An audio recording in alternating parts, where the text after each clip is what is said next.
കഴിക്കാൻ എടുക്കട്ടെ? ഞാൻ മറൈൻ ഡ്രൈവിൽ നിന്ന് നല്ല കിടിലം മട്ടൻ ബിരിയാണി കഴിച്ചു. നീ ഇവിടെ ഉള്ളവരുടെ മുമ്പിൽ വെച്ചിട്ടെ എന്നെ കളിയാക്കി സംസാരിക്കുന്നുണ്ട്. ഹലോ ഹായ്, ഉപ്പും മുളകും പുത്തൻ പ്രമോ വിശേഷങ്ങളിലേക്ക് എല്ലാ കുട്ടികാർക്കും സ്വാഗതം. അങ്ങനെ നമ്മുടെ പുതിയ പ്രമോയിൽ നമ്മുടെ പാവൽ ലച്ചു സിദ്ധു പുറത്തുനിന്ന് വരുമ്പോൾ തന്നെ സിദ്ധു കഴിക്കാൻ എടുക്കട്ടെ എന്ന് ചോദിക്കുകയാണ്. അപ്പോൾ നമ്മുടെ സിദ്ധു പറയുക, ഞാൻ മറൈൻ ഡ്രൈവിൽ പോയപ്പോൾ കിടിലം മട്ടൻ ബിരിയാണി കഴിച്ചു അത്രേ. ആ ഒരു കട ഏതായിരിക്കും? നമ്മുടെ കായ്ക്കാൻ്റെ ബിരിയാണി ആയിരിക്കുമോ ഇനി നമ്മുടെ സിദ്ധു കഴിച്ചാ? എന്തായിരുന്നാലും അത് അവിടെ ഇരിക്കട്ടെ. എന്നാലും നമ്മുടെ ലച്ചു ഇതിന് കേട്ടപ്പം മുതൽ കൊട്ട കലിപ്പാട്ടോ.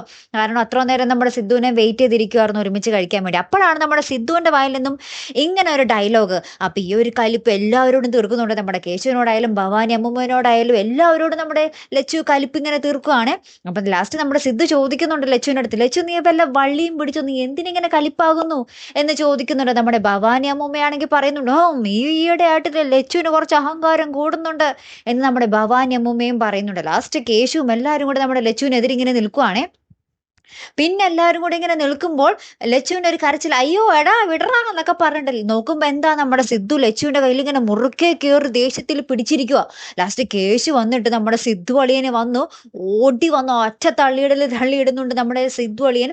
അവിടെ തലയടിച്ച് ബോധം കെട്ട് കിടക്കുന്നുണ്ട് ഗൈസ്. അപ്പൊ നമ്മുടെ ലച്ചു ചോദിക്കുന്നുണ്ട്, എടാ നീ എൻ്റെ കെട്ടിയോനെ കൊന്നോടാ എന്ന് ചോദിക്കുന്നുണ്ട്.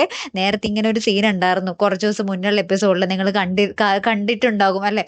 ആ സെയിം അവസ്ഥ തന്നെയാട്ടോ ഇനി വരുന്ന എപ്പിസോഡിൽ നമുക്ക് കാണുവാൻ സാധിക്കുന്നത്. പാവം നമ്മുടെ സിദ്ധുവളിയൻ ഒന്നും പറ്റാതിരിക്കട്ടെ. കാത്തിരുന്നതിനെ കാണുമ്പോൾ അടുത്തൊരു വീഡിയോയുമായി വരുന്നത് വരയ്ക്കും ഗുഡ് ബൈ.